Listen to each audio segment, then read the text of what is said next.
Hey guys, it's time to get started. It's Bollox Talks and Tangents. I got my man Lenny in the studio. We're drinking Blue Run Kentucky Straight.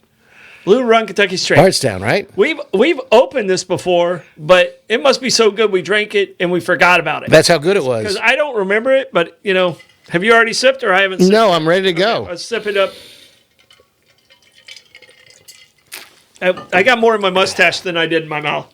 Save it for later. Right there. That's a little flavor saver there. All right. Ooh, 95 proof, not bad. A little sweet. Yeah. It's sweet and spicy. Mm-hmm. So Bardstown, hand bottled in Bardstown. There you go. That must get very messy. Yeah. Yeah. Just pour it in with a little funnel. Yeah. Yeah, but I mean, it's a solid. It's good, yeah. Solid bourbon. It's a little light. Yeah. A little light. It's a gentlemen's and ladies' There you go. There's no burn to it. No. No burn to it a little whatsoever. bit, but yeah, call it midweight. Yeah. So midweight. I think it's lightweight. So Okay. I'm going to go with lightweight on it. As long as you're not calling me a lightweight, we're fine. No, I would never call you a lightweight. No, I know how much I weigh. I got on the scale today at the doctor's office. And I got news for you. I like their scale better than my scale at home. I had it really? 3 pounds less. It was 3 pounds less. Mm-hmm. At the doctor's office, I was pretty impressed. much have stopped getting on the scale. Well, I cheat. I take everything out of my pockets. I take my shoes off. I leave all my keys and everything in the car.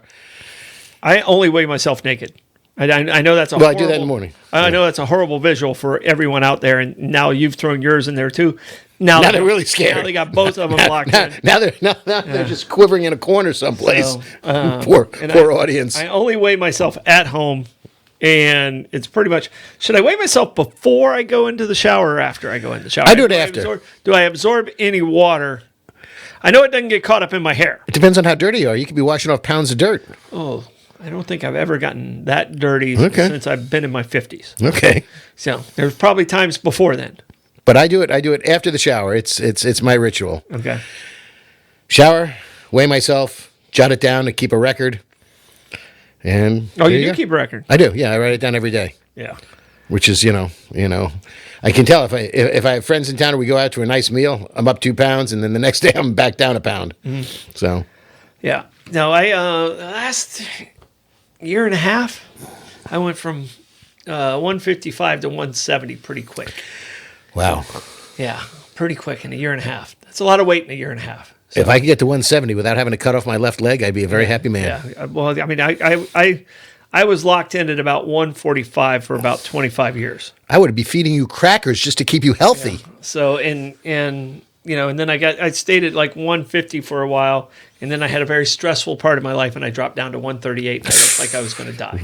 Oof. I look like a little emaciated. I just came from Auschwitz. Counted your ribs? Yeah. Oh no. I mean, at one point, like when I was in really good shape, when I was staying at 145, I had about 2 to 4% body fat. See, that's nice. Yeah. Well, it's nice until something bad happens. Well, there you go, and you go. Then it gets unhealthy very quickly. Yeah, I know. All right. Speaking of being unhealthy, these places are where you go. These places are where you go when you want a good meal, a good healthy meal, and you start at Kaiser's Deli and Market. Baby. I'll be stopping in tomorrow. Best deli in town. I'm telling you right now, it doesn't get any better than Kaiser's over there, and I haven't been there in about 3 weeks, and I got to go see my man Kurt. Yep. So. Yep. Mr. Tuesday, he was trying to entice us back to the deli for an after trivia conversation, but I had too many lovely people in the car with me, so we had to come home. Yep, and you guys won. We did. We're back. You won. We're back. Won. So, all right. We had a great meal at this location, and you were there last night. We were there on Monday, right, Blake? Mm-hmm. Meehan's Irish Pub. Mm-hmm. Always just a wonderful meal. Blake did the secret hack. He went for the children's chicken chicken Tender, tenders, right, fried and chicken. then he did the mac and cheese side. Yeah. So on top of that, and they're what are the truffle fries? What are the fries that we had? No, they're Irish chips. The Irish chips. Irish chips. Oh my gosh! Yeah. I could have eaten little Parmesan and parsley sprinkled on I top. could have eaten a whole barrel of those. I did. That's what I actually had when we were there. That was your entire. Yeah, meal. we were there Monday afternoon. You were there Monday evening. We were there Monday afternoon. And just for you at home, they just celebrated their 15th anniversary. And it is as good now as the day it opened, maybe even better. I think it's better. I think because they just run a brilliant place. Perfected it. Congratulations, Reggie, and the entire crew over there. Very proud of you guys, and you guys are still absolutely rocking it. Also on Sponsor Row, we have the St. Augustine Pirate Museum. Just still crushing it every day. Wonderful people over there. Amazing place. If you have not taken your friends that come to visit to the Pirate Museum, you need to make sure you make that happen. Mandatory. And you will not be disappointed in any way, shape, or form. Fascinating, fun stuff. All right, St. Augustine Distillery. And St. Augustine Distillery, I'm laughing because they got fascinating, fun stuff there, too. yeah, they have amazing stuff. Where's your cigar? Right here, baby. All right. I'm big. I'm in. We have a St. Augustine Distillery cigar, the Spirit of Florida, Certi Fresh cigar, and it's called the Saint Premium Cigar, named after their bourbon, the Saint. Yep.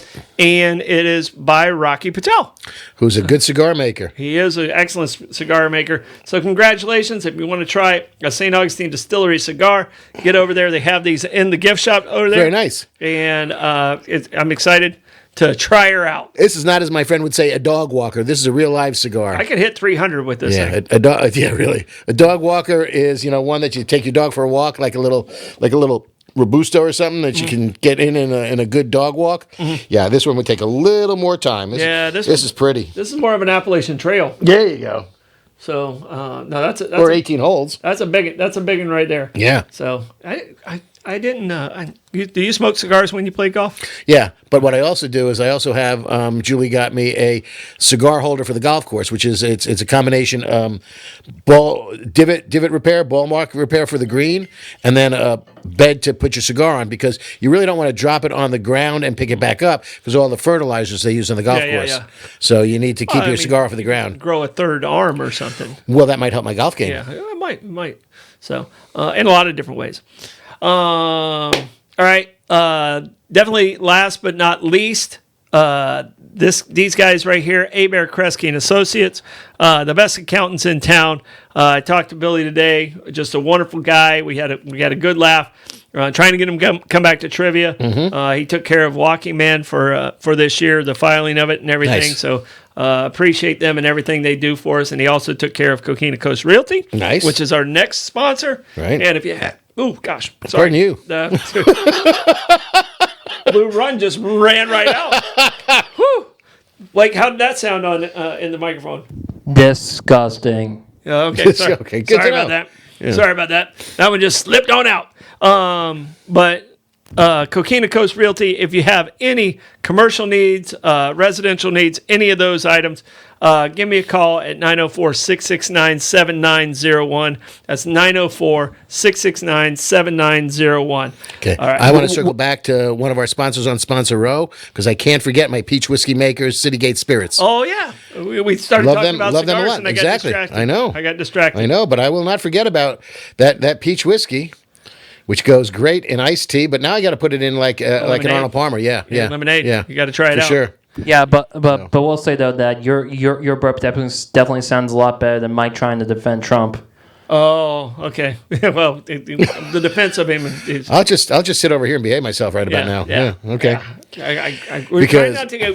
2 weeks ago, we got in an argument, so we're not going to go politics. And don't maybe think so. we will. Yeah. Because some of the ones on there might have some political ties or to A them. couple, but nothing bad that I found. No. So we're talking last words, but before we do that, we're talking origins of words or origins of phrases. Okay. So I'm going to let you go first. Oh, I was going to let you go first. Okay. Well, mine kind of leads in. Mine does too. Okay. All right. Then I'll go first. You know me. I try to link these things up, baby. Yeah. Well, mine does too, and it's called Dead as a Doornail. Okay. All right. So Dead as a Doornail, it links all the way back to the 1300s. Ooh, all right. it's older than mine. And a doornail, Well, not. you would hammer in the doornail about halfway, and then you'd bend it. Okay. So that means it's not usable anymore. All right. So doornails were kind of dead to the rest of the world, where like other nails were very, very valuable. If you moved, like if you were in the West and you moved, Right. you would burn your house down and then you'd sift through to keep the nails. They were that valuable. Right. All right. But doornails were never usable again. But what was the purpose of that? Why would you whack them in half? You didn't whack them in half. You bent them I know, over. I'm following that, yeah. They had a big head on them, and then you whacked them over to lock them in place so that it would. So then the head would go in the wood there, the cap of the head. So that a doornail was different than other nails. It kind of has a big square head on it, yeah. and then it whacked in, and you whacked that into the wood also to kind of lock it more into place. Well, it came around in about the 1300s, dead as a doornail, like they're not usable anymore. But it wasn't popular until the 1500s. You know who made it popular? The Crusaders. Nope, old Willie. Oh, Willie Nelson? God, he's old. I know that. I didn't think he was that old. No, his younger brother, Shakespeare. We haven't brought him up in weeks. Holy cow. I know. So I don't know if I've ever used this one before. You guys weren't sure. You felt like I might have used it, but I felt like it was appropriate for this show. And then it appears again in a very, very popular Dickens story called A Christmas Carol. Okay. So not dormouses, doornails. Doornail. Okay. Dead as a doornail. Okay. So it had to do with them not being usable again, where other nails were usable again if you could recycle them. Okay, that makes good sense. So All right. all right, what you got? I got death knell. Death nail. Knell. No, you have the nail. I got the knell. Knell. Knell. So in the words of Dudley Do-Right, no. No, that's knell. Right. Oh, okay. Yeah, right. I don't know what you're saying. Or horse. Right. All right. Death knell. Knell. Knell. Right, which is the tolling of a bell to alert people that somebody had passed away. Death knell. Death knell. Okay. There's other things. So I didn't know that term. Like, Yep. did you know that term? No. Okay. Okay. Thank you for using the microphone. all right. So a death knell. They can hear me say no. It just unfortunately, We can't. yes. Was it no or yes? Now you're confusing me. You're giving missed I messages. don't know which one he said. I know. I I'm very did say confused. it. Barbara Jean, you're in the comments. Say if you heard me say no the first time, put in the comments. Yeah. Okay, so a death knell, bells would ring. Now, they started originally to scare away evil spirits. They'd ring the bells when somebody died. And that evolved into the tolling of a bell to mark somebody's passing or death. And it would be, again, unequal representation, but it would be 2 times 3 bells for a woman passing away, 3 times 3 bells for a man passing away, and then they would add a peal of the bell for every year the person lived. Oh wow. Fortunately, those days people didn't live that long, so it wasn't that drawn out. Betty White died. They'd still be ringing bells. Pretty much. And that came into the lexicon as death knell. I mean, the process was Old English for years and years and years to scare away the evil spirits. But the concept of the death knell came into the lexicon in 1773. Oh, okay. Now, contemporarily... That's fairly recent. Yeah. In some of our just a little bit older than our country. Yeah. And a little bit younger than Me. Willie Nelson. Right, exactly. But also, it could mean, a death knell could mean impending destruction, imminent destruction. You know, some people thought that CDs were the death knell for vinyl or things of that nature. Well, it was a they portent. definitely Right. They were the death knell for cassettes. Right, for sure. You know. So, unless you're a deadhead. And then you got to move them on to CDs because you got your all your bootleg tapes or tapes. But then you got to still have to have a cassette player to play your bootleg tapes. Okay. And that's a challenge. I had to buy a CD player, a little CD rack for my garage because I've got hundreds of CDs that I don't have a CD player in the house. And now you turn on Pandora or Spotify and you do it that way. But in my garage, when I'm working in the Who garage, owns the rights to a lot of the Grateful Dead stuff? it could be them, or it could be Arista. They recorded for Arista for a while, but I think the band has their own. I think the band has it. How many surviving members are there? We have 4 left. We've got Mickey Hart and Billy Kreutzmann, Bob Weir, and that's all we got left. 3, because Phil Lesh just passed away. the original. I think I met Leish and Weir. Okay. I think they did a performance at the amphitheater back in. I know Weir did. Back into Blake, if you don't mind, check Bob Weir and St. Augustine Amphitheater. With who did he play? Yeah, with? Rat Dog. So before I do want to say right now, global publishing rights of Grateful Dead goes to Warner Chappell Music, so Warner Brothers, Okay. and then Rhino Records manages the band's trademarks and release materials from their archives. I know they recorded for Arista for a while as well. Yeah. Warner Brothers, it was their early stuff when they did Working Man's Dead and American Beauty, I believe, were Warner Brothers records. I may be mistaken, but not. Who did he play with? Rat Dog? I don't remember. It might Bob Weir and Rat Dog.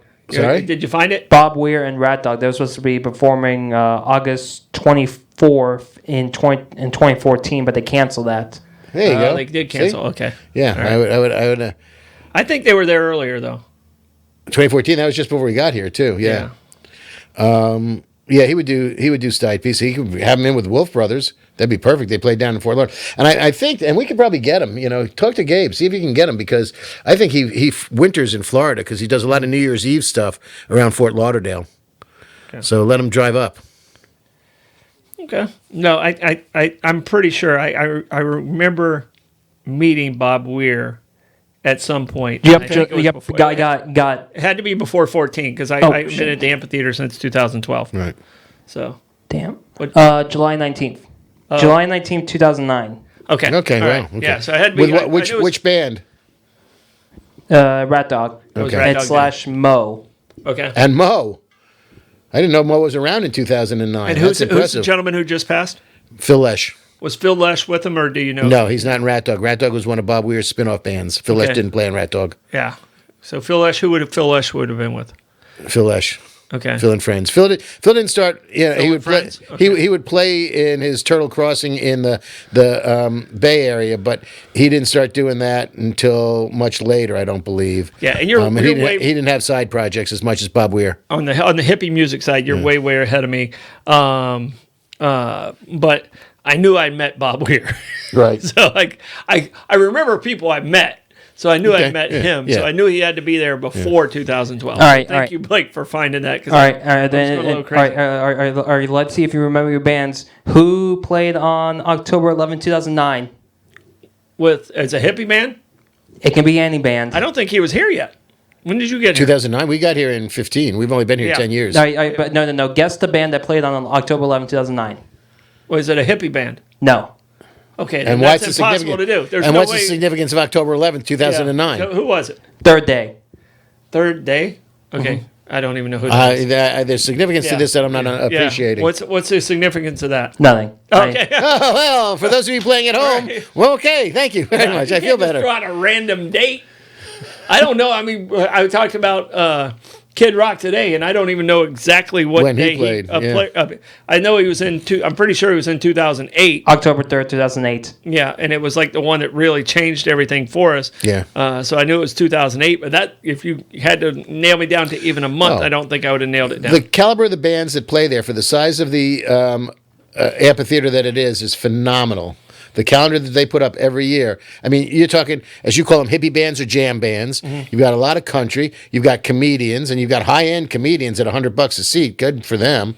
Sebastian Maniscalco, what do you sell? 2 shows? 3? Mm-hmm. Yeah. You've got quasi-classical stuff. You've got a lot of country. You've got a lot of, I'm going to see Diana Ross, just because. That's supreme. Yeah. I have to tell you. Make sure you go whiz before you go there. Too many? Blake, take him home. Too many? Might be too many. That's it. Might be too many. But, I appreciated the fact that when she awarded Kendrick Lamar the best album of the year at the Grammys, he recognized her as Diana Ross, and he bowed down to her, and he said, and I'm paraphrasing, that's frickin' Diana Ross. Mm-hmm. So the fact that Kendrick Lamar acknowledged her with that respect and that adulation. No respect was Aretha Franklin. Blake? What? Can you shut off his microphone, please? What'd I say? What'd I say? No, but Diana Ross. I mean, I think That's why I'm doing it. I mean that's one of those legends. Yeah, you have to. Yeah. It's I consider it a musical obligation. All right. Speaking of legends in music, and I'm going to start directly with this one. Okay. Legends in music. George Harrison. Did you have him on your list at all? George Harrison was born on my birthday. Actually, he's older than me, but I'm still alive. I was born on his birthday. All right. George Harrison's last words. Do you know what George Harrison's last words were? Help! Oh no, that was an album I need cover. somebody. Right. No, it was actually love one another, and then he passed away. Okay. I mean, what? I mean, of all the ones on that list, the rest of them have some funny, quirky stuff to them. Some of them have some. Okay, I kind of get that, but of all the nicest last words that I had on my list, George Harrison's really stood out. Yeah. So, and he was the first one after the Beatles broke up to have a #1 hit as a solo artist. Yeah. So, Because he was born on my birthday. yeah, that was 100%. Yeah. 100%. Absolutely. It's we Pisces. Yeah. And it's coming up too, February 25th. February 25th. Yeah, end of the month. You want to stay in music? Yeah, stick with music, and we'll see if we can transition over. Okay, we can. Oh, there's ways to hook this all over the place. All right, so we can do stupid. There is a rhythm and blues singer by the name of Johnny Ace, who in 1954 was on stage playing with a pistol, saying, "I'll show you this gun's never gonna work." Those are famous last words because he's dead now. Yeah. Shot himself. Oh my God. Yep. Yep. So what other music one do you have? You have another music one? Frank Sinatra. Okay, what's Frank's? I'm losing it. I've seen two quotes. One is I'm losing it, and one is I'm just losing. Okay. Then you got Buddy Rich. So Frank Sinatra. Yeah. The first time I went to Yankee Stadium was the day after Frank Sinatra has passed. Okay. It might have been maybe 2 days after. It was definitely that week. And Andy Pettitte, they were playing the Twins. So Andy Pettitte was pitching that game. They did not win. They lost to the Twins. I got to see Molitor at that time. So it was in 97. Had to be in 97. I think Sinatra's death was in 97. I'm pretty sure it was 97. Blake, check and see when. Make sure my Blue Eyes died. dates are, Yeah. What my dates are right. May 14th, 1998 is when Frank Sinatra died. 98. So I was off. Same. I was off by a year. Close enough. And now, Blake, check and see when David Wells threw a perfect game. May 17th, 1998.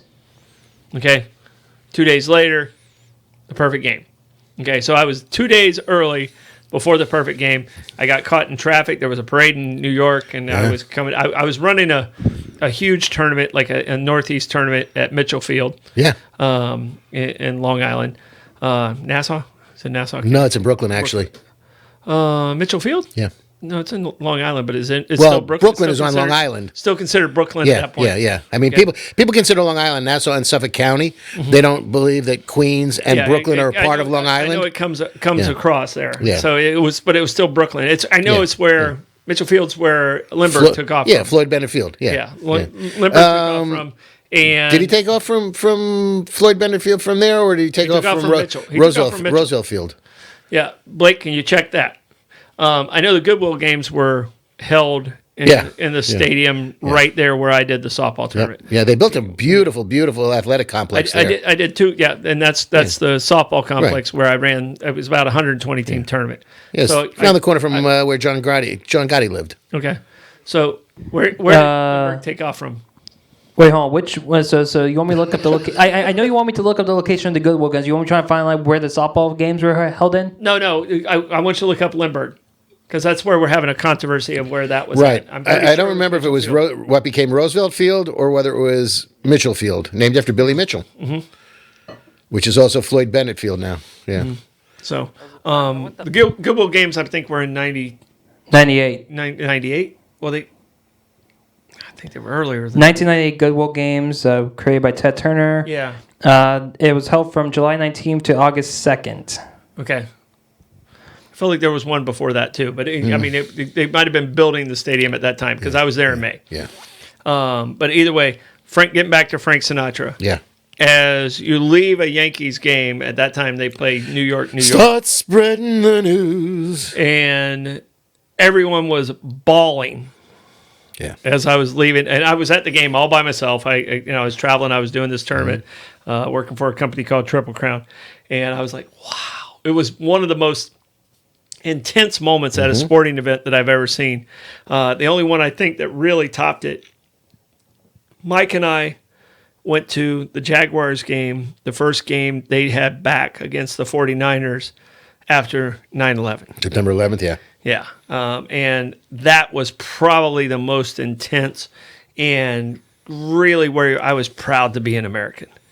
Like, I wanted to be a New Yorker when I was at the Yankees game and like feel what they were feeling at that game. And I was just jaw down and like, wow, this is so impressive of how much they loved Frank. And, so that's what I remember about Frank Sinatra and the time of his death was I just happened to be in New York at the time of that situation that I forgot the year. I thought it was 97. Yeah, but, you're close. Yeah. You're close. Yeah. So two things. One, so what do you think about the Mitchell Athletic Field in Uniondale? What do you think about No.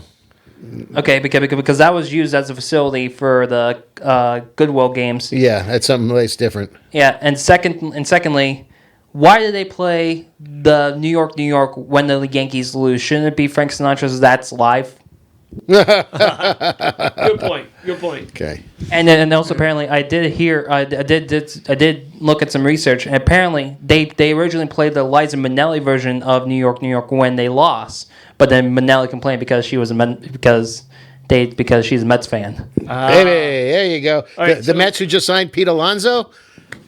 Those New York Mets? He can opt Baby. out after 1 year. Yeah. Sorry. That's fine. Well, let's fine. talk about their real star. Well, now he's got somebody to protect him in the lineup. Yeah, let's talk about the real star. Soto doesn't need anybody to protect him. He proved It that certainly doesn't hurt. He proved that when he was with the Nationals. All right, Bobby's saying it was Roosevelt Field at Garden City, New York. Right. That's what I said. But is it? What did you see? What did you see? Did Lindbergh take off from Roosevelt Field or from Mitchell Field? Lindbergh? And I don't think it was called Roosevelt Field at the time. Roosevelt Field is a big shopping plaza. Yeah, it is Garden City. Let's see. Yeah, that's where Roosevelt Field is. Okay. Which is Uniondale adjacent, which has nothing to do with this conversation. Okay. Yeah. So it wasn't. So I've been talking about Mitchell Field and being wrong about it since 1998. Yeah. Well, okay. So Well, I got that going for me. all right, cool. We're back. I'm only, right. It was Roosevelt Field. It was Roosevelt Field. Yep, I know. I've only Hey, been wrong. I grew up there, man. Work with me here. Well, that's why I brought it up. Yeah. I've only been wrong for about 26 years. Well, I'm So- glad to bring you back. So we're still playing with musicians for a second here because there's a couple of interesting ones. So Buddy Rich, who was a band leader and a drummer, was going in for surgery, and I guess they asked him, as they ask everybody pre-surgery, is there anything you can't take? And I'm sure they meant like drugs, or do you have any allergies? And he said, yeah, country music. Yeah, he died. He died post-surgery. Yeah, not good. All right. And then the one that I kind of really like is a lot of people didn't realize that Glenn Miller, also a trombone player like myself, he was a little bit better, but he was a band leader. But he was also in the Army Air Corps, and he was in World War II, and he was over there. And I don't know if it was his band, but they're flying across the English Channel, and it was in the winter. And the conjecture is that the fuel lines froze, and the plane crashed into the icy English Channel, and everybody was killed because the plane broke up on impact. Yeah. But as he's getting into the plane, he looks over at a Colonel Don Bassell, and as he's getting onto the plane, he said, "Hey, where the hell are the parachutes?" Yeah. Not good. Yeah. So yeah, Evidently, so that's how he he didn't make it to him, and if he did make it to him, he probably would have frozen the Right. English Channel. That's where we lost. Yeah, well, I don't know that they were even on the plane. That's where we lost My them. music one, the only one on my list that's a music one is Mozart. Okay. All right, and Mozart's last words, "The taste of death is upon my lips." So he knew it was coming, and that was Mozart's last words. The taste of death is upon my lips. Well, I'm going to link Mozart with Gustav Mahler, another composer. Gustav. Oh, Another classical composer, Mahler. I call him Goosey. Well, you know him well. Yeah. You know, you two went to high school together, right? Yeah, me and Goosey. Yeah. So he's lying in his bed. He's on his deathbed. He's unconsciously conducting an imaginary orchestra. And when he finishes, his literally last word was Mozart. That was all it was That's Mozart. it, Mozart. He was conducting an imaginary orchestra. He breathes his last, and he says Mozart on his way out of this mortal coil. Yeah. One of the unique things about Mozart and Beethoven and Bach and all those is go back and listen to the sound that's behind old Tom and Jerry cartoons. Because there was no copyrights or none of that up until like the late 50s. Right. So it was kind of open game on music. But if you go to the cartoons that were done during the 40s of Tom and Jerry, and you just listen to the music, it is amazing at that point. I don't think people really understand what music goes behind a lot of those old cartoons. Right. All right, let's shift over to military. What kind of military / politics last words do you have? I got a couple of French people. Okay, But I got one Frenchman. They weren't. You got a French woman too. Yes. Wait, hold on. So was the one talk about the French? Did they have their hand up? Then all of a sudden, when they start to die, did they raise a second hand to say "I surrender"? Yeah, that's kind of the way it really worked. Except this guy won more battles than he lost. Marshal Foch? No, Napoleon. Oh yeah. Okay. Napoleon. So, and Napoleon, and I want to make sure I get this correct. So Napoleon, at the end of his life, he was basically going through the order of importance of his life. You want to take a guess on what his importance was? Well, there's definitely a horse in there at some point. Believe it or not, there was not. Huh. It was France, Army, the head of Army, him being the head of Army. Right. Because he saw himself as, as a leader, he saw himself as a Military man. Okay. And Josephine. There you go. And that was his last words were France, Army, the head of Army, and Josephine. Good for him. Good for her. Yeah. Okay. So, all right. Well, if we're going to say, What you want to say, military you want to say, I don't. I didn't do any military. I did a bunch of convicted murderers. Oh, you don't have any politicians either? Do I have a politician? Well, it depends on your definition of politicians. I have Julius Caesar.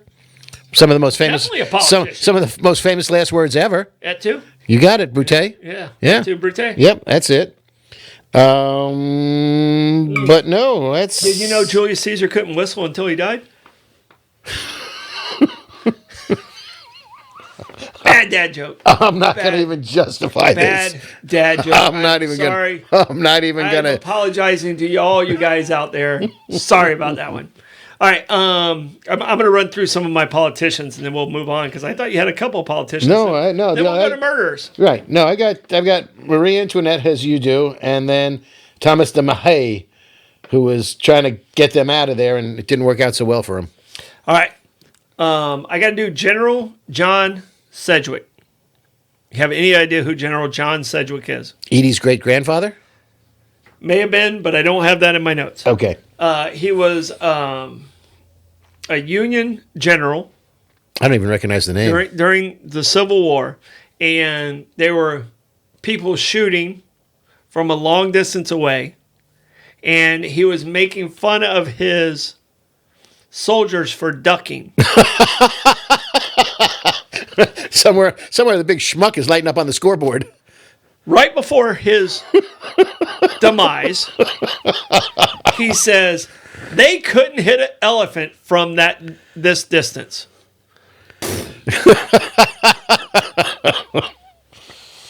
Yeah, it was in the Battle of Spotsylvania. Spotsylvania. Spotsylvania. That's it. Spotsylvania. Yeah. Yeah. So the Battle of Spotsylvania. Yeah. I think I walked through Spotsylvania when I was walking to D.C. I think you might have. Yeah. Is that in Virginia? I believe so.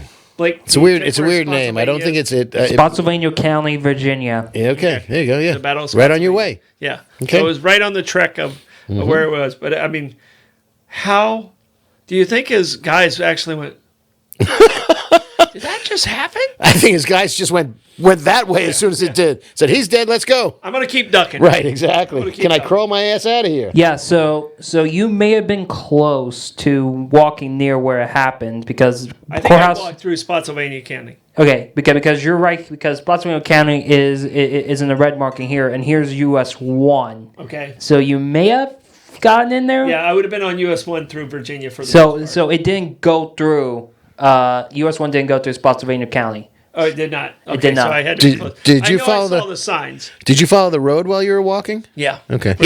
He was walking on it. Yeah, I was walking on US 1. Right. I actually was only on basically 4 or 5 different roads. Mm-hmm. I had to take some side roads and stuff like that. So I went US 1, and then I picked up 15 across A1A, then at 15 across South Carolina, and back to US 1. And at one point, US 1 and 995 connected around North Carolina. Okay. I think it was around Apex, North Carolina, in that area.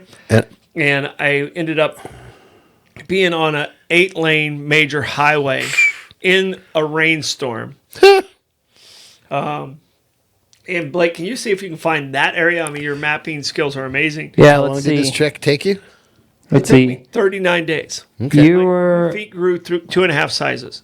Let's see. Um, Was it in Ow. Raleigh? Maybe. Ow. It might have been near Raleigh. Yeah, I think it was. So you went inland. I think it was Apex. Is there an Apex suburban?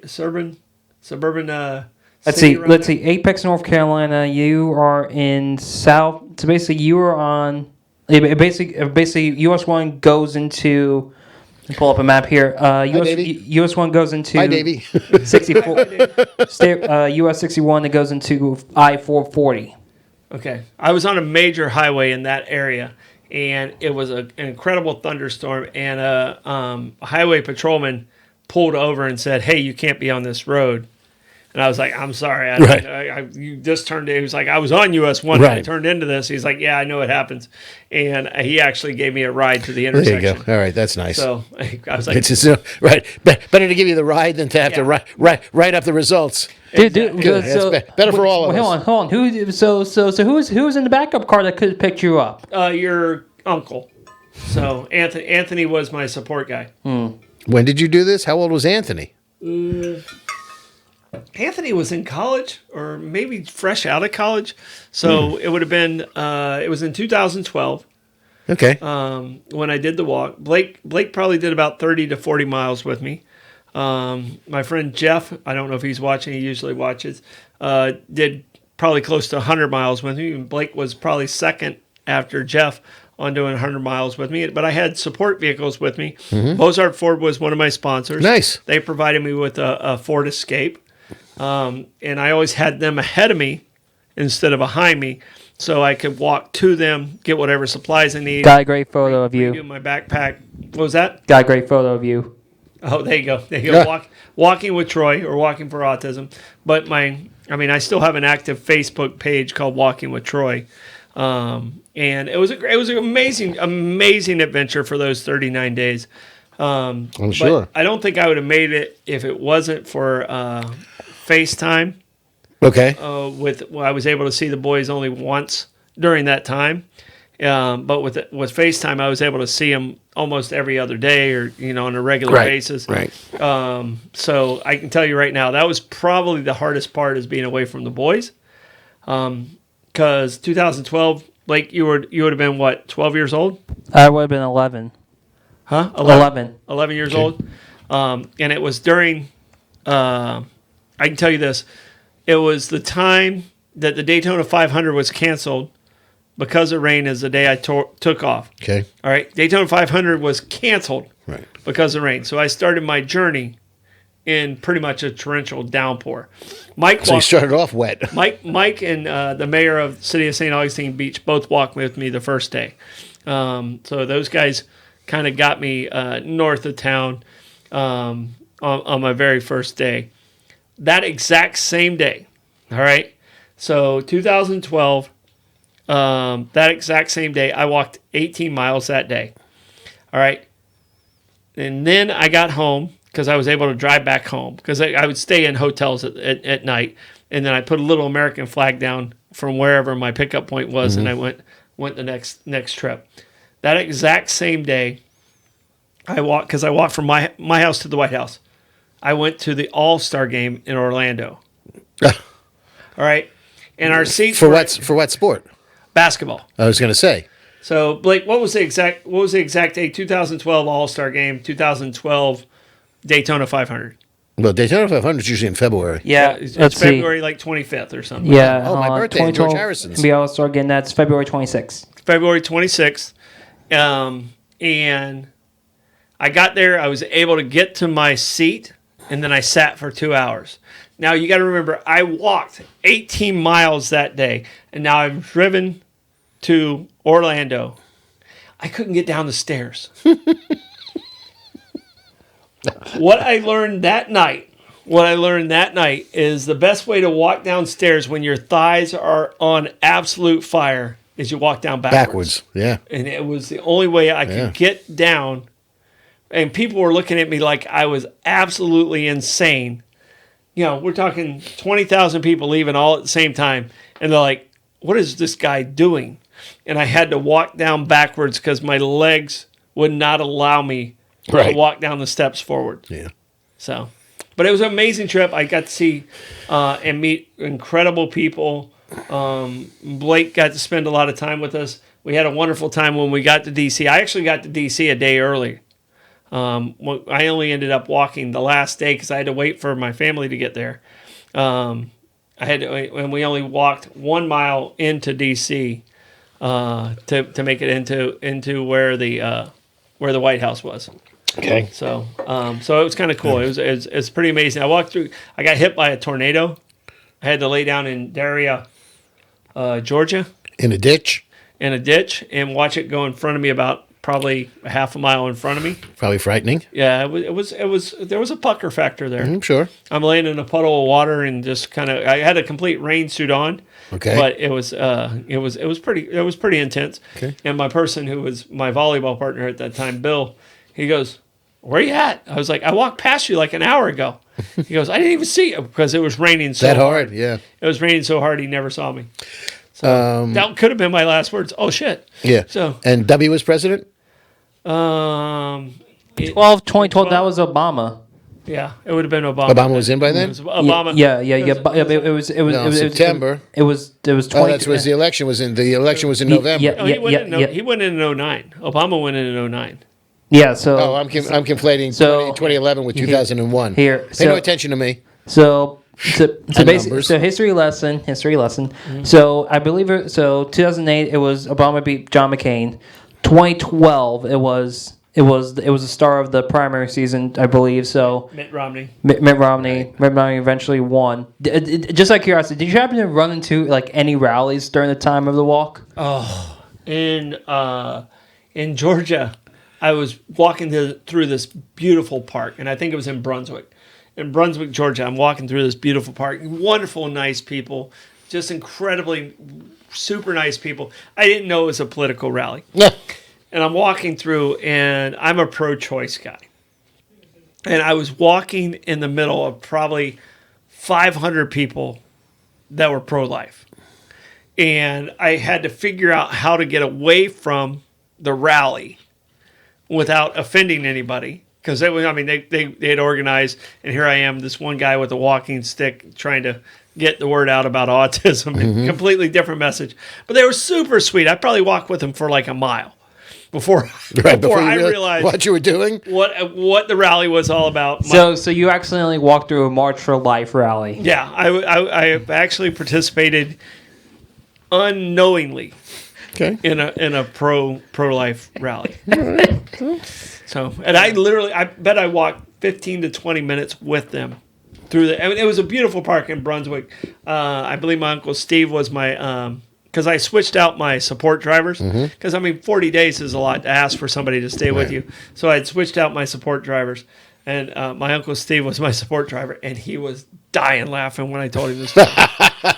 So it was really, really funny. Okay. So, But that was I think it was in Brunswick, Georgia, Okay. where that was at. Go. All right. More military stuff that I saw out there. Actually, this is more politics. We talked about this on the show. Thomas Jefferson still survives. John Adams died a couple hours before Jefferson, even though Adams thought Jefferson was still alive. And this was on the 50th anniversary Of the Declaration of Independence on July 4th. On the 4th of July. July 4th, absolutely. Some things just have a tendency to work themselves out. All right. And the last one that I have actually I have two. I only regret that I have one life to lose for my country. Nathan Hale. And the final one is George Patton. Oh, okay. George Patton, the war was over. He got hit by a Jeep. Yeah. He was dying of complications. I thought he died out in the field after The car crash? Yeah, no. But he died Yeah. almost a month later. Yeah. And he said, "This is a hell of a way to die." Yeah, and the conspiracy theorists are still wondering if they took him out. They thought it was kind of friendly fire. Yeah, yeah. Well, I do have somebody here because I do have the I die hard, but I am not afraid to go. Who said that? I don't know. George Washington. Oh, okay. Yeah, yeah. Okay. All right, so let me do some reads real quick. Sure. Coquina Coast Realty, give us a call, 904-669-7901. Kaiser's Deli and Market, get over there, try the Bollox. Tell Kirk we sent you over there. Amazing. You will not be disappointed. Wonderful, wonderful food. St. Augustine Pirate Museum. If you have not been, where the hell have you been? Get your butt over there to the St. Augustine Pirate Museum. Bear Kresge and Associates. It is tax season. Don't think you can do your taxes and save yourself money. Spend the money. Get with the professionals. They'll take care of you. They'll make sure you get it right. Yes. All right. Meehan's Irish Pub. Talk about how amazing they are. It's amazing. That's all I have to say. It's just go. You know, you want a good meal, you want a good cocktail, you want some Irish whiskey. They've got live music inside, outside. It's beautiful. The porch up top, great view of the bay. And if you can time it to a rocket launch, you ain't gonna do yourself wrong. Yeah, I can tell you this. You were talking about amazing drinks. If you want an amazing drink, this is where you go. St. Augustine Distillery or Citygate Spirits. These guys know how to do tasting tours right. Oh yeah. Citygate Spirits, I feel like I didn't give them enough love at the beginning of the show. I got you. I can tell you right now, it is an amazing tasting tour. They have incredible flavors. If you haven't been there, make sure you stop in and see them. And you know, when you drink something that's flavored, a lot of times they're artificial flavors. I don't believe anything they use, and I may be mistaken, but I don't believe anything they use in an artificial flavor, because the flavors are so true to life. They're so great. It's just wonderful, and they mix beautifully. Yep. All right, getting back to it. One other one that I left off, if you count them as a politician, which you have to do, is Winston Churchill. Did you see what he said? I did. All right. His final words were, it was just at the end. He knew he was done. And he just basically says, I'm bored with it all. Yeah. I'm bored with it all. Yeah. So. After everything he did, that's just, Okay. All right. Now I have some interesting ones. Okay. And I can tie it into the military with Harry Breaker Morant. If you just you lose the Harry. There's a movie called Breaker Morant. Okay. Which is Brian Brown's first movie. Brian Brown of FX and other things like that. I don't mean the TV show, but the movie. He did a couple of them. Australian fellow. And Breaker Morant was an Aussie who joined with the British to fight in South Africa during the Boer War. Okay. And he was given an order that take no prisoners. And he took that order seriously, and he shot a bunch of people that were prisoners because there was take no prisoners, and he shot them. So he got, brought up before charges, and he was condemned to death. So as the firing squad is lining up, he goes to them, "Shoot straight, you bastards. Don't make a mess of it." Those were his last words, but it's a great movie, Breaker Morant. It's a real tearjerker when you come right down to it. But if we're going to stay in the land of firing squads and capital punishment, there was a gentleman by the name of Erskine Childs, who in 1922 was an Irish patriot. He was standing before a firing squad, and his remarks to them, his last words were, "Step forwards, lads. It'll be easier that way." They didn't want him to miss. All right, so we're sticking with people on their death row. I got a couple more. Don't stop me now. Marie Antoinette. Okay. Talk about that one. Yep. Okay. Marie Antoinette, as she's being led to the guillotine, not the gallows, the guillotine, steps on her executioner's foot. And she looks at him, and her last words were, "Excusez-moi, pardon me. I did not mean it." She didn't mean to step on. She stepped on his foot. She stepped on. And she apologized. I did it not on purpose. Correct. Yeah. Yep. Yeah. I did So it. now, She was still polite at the end. absolutely. So there's a guy by the name of Thomas de Mahay, Mahy, who is the Marquis de Favre. And he was a royal who You was. have something stuck in your I do. It's a little. Flavor. It's a little Flemish. Flavor. We're not bringing Belgium into this, however, Okay. All right. because there's all sorts of percolation going on there. That's a story for another day. So he, along with the Comte de Provence, who was the king's brother, Louis XVI's brother, Okay. were working on a plot to spring him, Okay. Marie and the king. And all of a sudden, the plot gets revealed, and the frickin' king's brother, the Comte de Provence, rats out this poor guy, Thomas de Mahay, and goes, "No, it was all him." So they grab him, they get him, and as he's reading his death warrant, which is the last thing he gets to see, he goes, his last words were, "There's three spelling mistakes in this," and then they lop his head off. Yeah. So screw me, screw you. All right. So I don't know if you watched the morning show today. I did not. Okay. So in 1952. I hear it was quite an interesting one, however. Well, we really had a story of nothing. A little riff. But Yeah. the Stodom stat today was today in 1952 is the day King George VI Passed away. died. Yeah. Elizabeth became queen. Correct. Making her one of the longest running monarchs in history. So, but King George the King's Speech. Yeah, absolutely. Great movie. Great movie. If you have Truly enjoyed that very much. you really need to watch the King's Yeah. Speech. Have you seen this King's Speech? I have not. All right, You I of all want people should. I want you to watch this. Absolutely, Blake. It'll be I- informative and wonderful. I want you to watch this movie. So, and I want to say hi. I have my cousin from Tennessee watching in, and I have my nephew from DeLand watching in. So I love the fact that I got family hanging out with us and watching in, and he just said hello to you also, Blake. The other Sam in our world. My nephew is also named Okay. Sam. Blake and I are also named Sam. So Yeah. after my grandfather, Sam Pizer. So in that case, hi, Charlie. Yeah. We're doing shout outs to friends and family. Yeah. Okay. So, All right, but I'm coming back to executions. okay. So there's a guy by the name of John Arthur. Speaklunk. Spinkalink. Yeah. It was John Arthur Spinkalink. Right, who was- Florida. He was executed in Florida. It was in 1979. Right, exactly. I was in sixth grade. Yeah. I remember this, and actually, there's some video out there. His leg splits apart. It's not pretty what happened with Right. old Sparky and him. Right, but he was not happy about this, and for weeks before his execution, he would write on envelopes. Anybody did everything he did he would write. Capital punishment means those who don't have the capital get the punishment. He murdered like a family. I'm not saying that, but Spinkalink fine. wasn't a good dude. No. Yeah. I'm So sorry. so we did our Irish Patriot. So We I did tell break you, him around. Spinkalink, everybody kind of knows Bundy. Oh yeah. But in Florida, Spinkalink was. I'm sorry. I might. I'm from New York, and I remember Did the I give name. too much shine? I feel like I gave too much. No, but I think your hat might be a little too tight. You got like a hat band I have mark a on you. ring? You do. Oh. Yeah. Yeah. All right, but Spinkalink, Gotta lose weight in your head. Before Bundy came along, Spinkalink was like the Florida man that people were like, oh gosh, what a horrible human. And then Bundy came along and goes, hold my beer. Okay. Not to be confused with the Florida Man Games, however. No.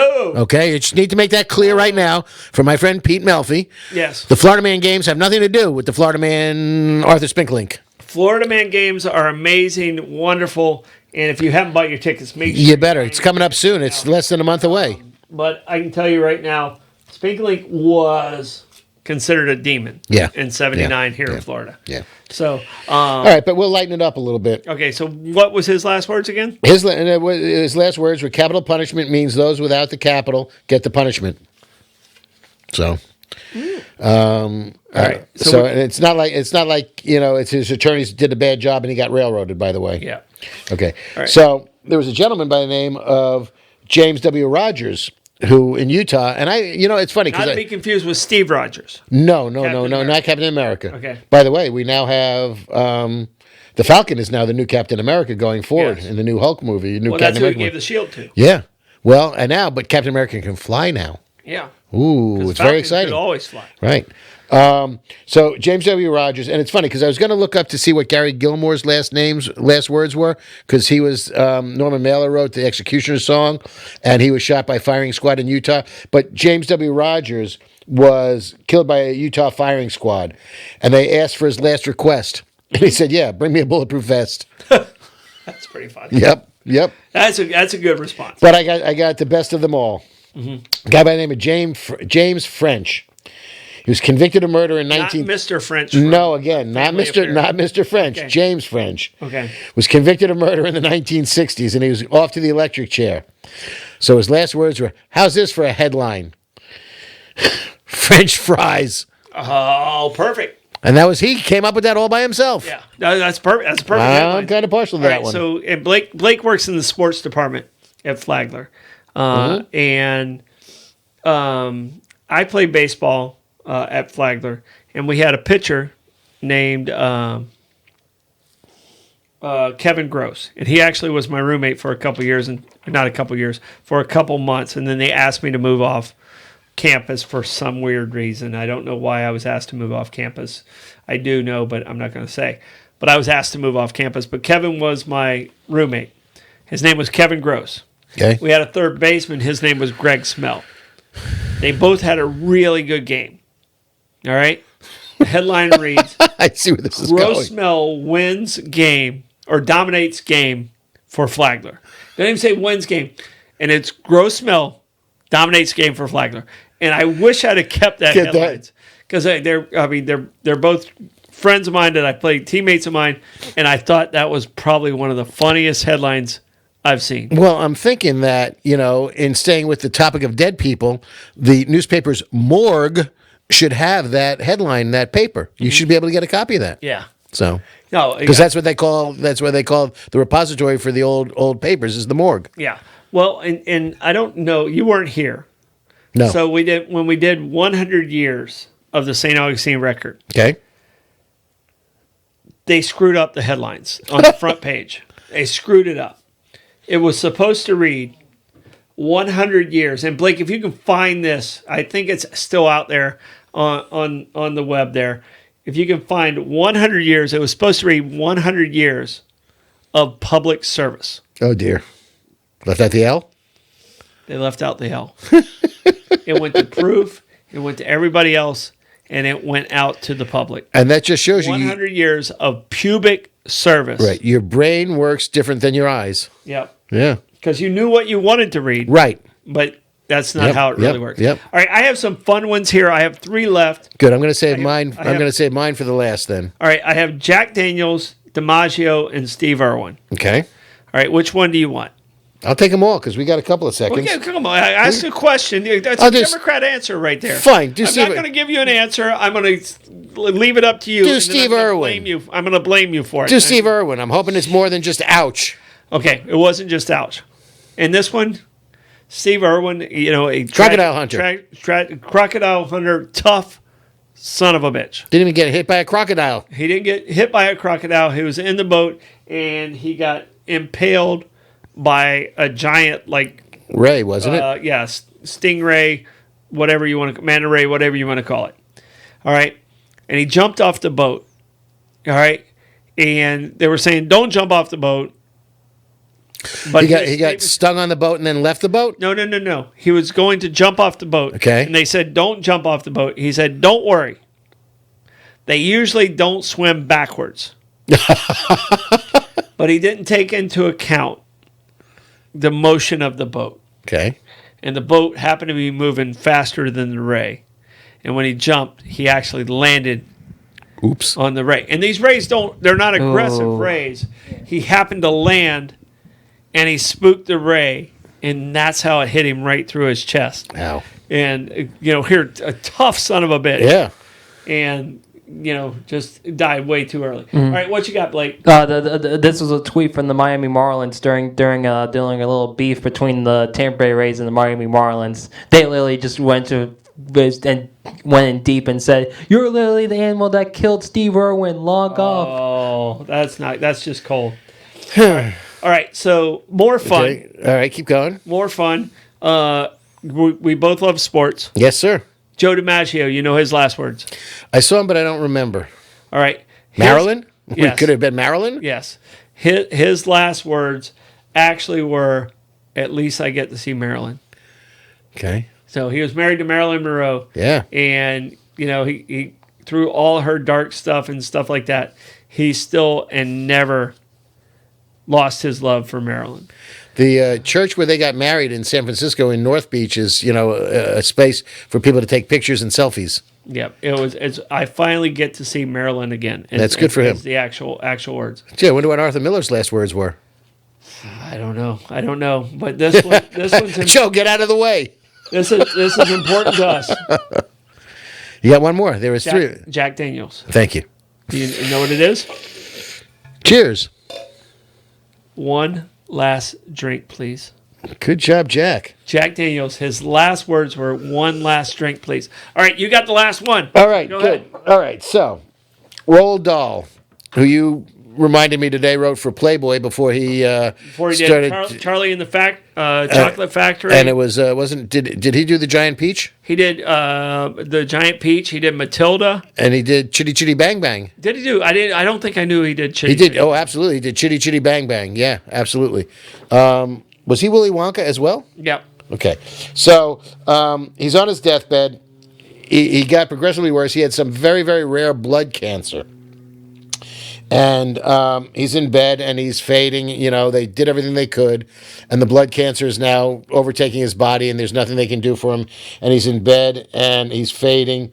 So he said, his last words were, "I'm not frightened. It's just that I'll miss you all so much."